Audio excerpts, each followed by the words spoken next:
If you're a Volvo enthusiast, you probably know the name Polestar. It was the part of the company that would engineer high-performance versions of that automaker's vehicles. Well, Polestar itself, it's its own automaker now, and its first vehicle is the Polestar 1, and we got a chance to drive it.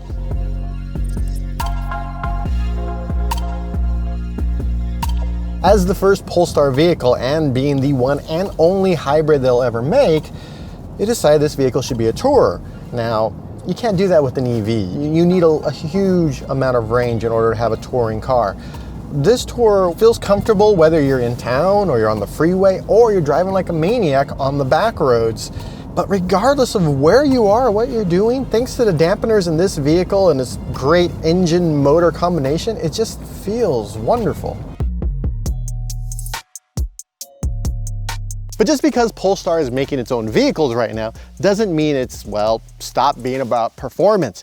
This vehicle has 619 horsepower and 738 foot-pounds of torque and an 8-speed automatic transmission that makes it go, well, very fast. All that power comes from 3 different power plants.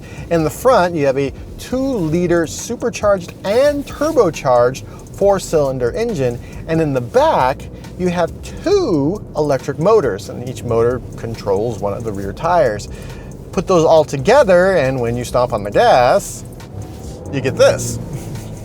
With this hybrid powertrain, Polestar is able to do something that is actually pretty great, is they've made a smooth ride. Whether you're on the freeway, you're in town, or you're up here in the woods, it just feels like a very comfortable ride. It's so comfortable, in fact, that my camera person, Chris, fell asleep while I was driving in the mountains, around corners. The way the vehicle is able to achieve that smooth ride is these Öhlins dampeners. Now, you can actually manually change the stiffness of the vehicle. Right now, it's on 9 and 10 in the back. But if you turn it lower, the ride will get stiffer. If you turn it higher, it'll get smoother, but it's all with just this little thing right here. And so you have this in the front, and then for the ones in the back, you're gonna have to jack it up. And, in addition to giving you the option of manually adjusting your dampeners, which is very car nerdy, Polestar wants you to know what kind of technology is in your vehicle. Now, it's a hybrid, which means that it has a battery pack. Now, the platform this car is based on was actually longer. They cut it down to make the car shorter, but that also meant that the battery comes up in here. But instead of just sort of hiding everything, they decide, here's all the wiring for your batteries. Now, the battery that's behind this fancy display, there's actually batteries. There's 3 of them. There's 2 back here, and there's one that sort of runs underneath the center of the cab.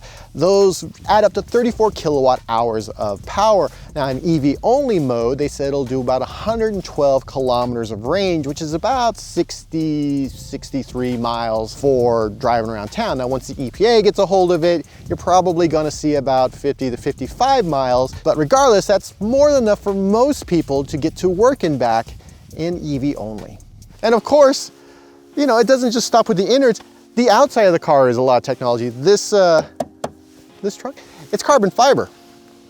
In fact, this is carbon fiber, and this is carbon fiber, and this, and this, and this, and this. The hood is carbon fiber. There's a lot of carbon fiber. And it cut about 500 pounds of weight off the car. Of course, they threw some batteries in, so the weight came back up, but if you ever wanted something that was carbon fiber. And it's not just carbon fiber outside, there's carbon fiber inside. It's in the dash, it's in the door, it's carbon fiber everywhere in this car to make it lighter. But the inside of this car is very, very Volvo. They're using the Sensus infotainment system that we've seen on, well, every Volvo in the last few years. The steering wheel it's from a Volvo. The dash cluster looks like a Volvo. Even the gear shifter it's crystal, like a Volvo. Now, it does have the Polestar logo, and you have the Polestar logo on the steering wheel, but you can see where this car comes from, which is Volvo. So all of that adds up to a pretty spectacular car that's also going to be very rare and very expensive. They're only going to make 1,500 of these cars over the course of 3 years. So 500 cars a year, and the United States will only get about 150 per year. But it's not cheap. It'll cost you $155,000 for this car. And the options setup is kind of weird. You get all the options at that price, except for one. The only thing you have to pay extra for is the matte paint, and that is $5,000 extra. But it's great, it looks beautiful, and it'll be available in July 2020. But if you do happen to get one of these 450 cars that'll land in the United States, expect all your friends to be very jealous. For more automotive coverage from vehicles just chock full of carbon fiber, be sure to subscribe to Engadget.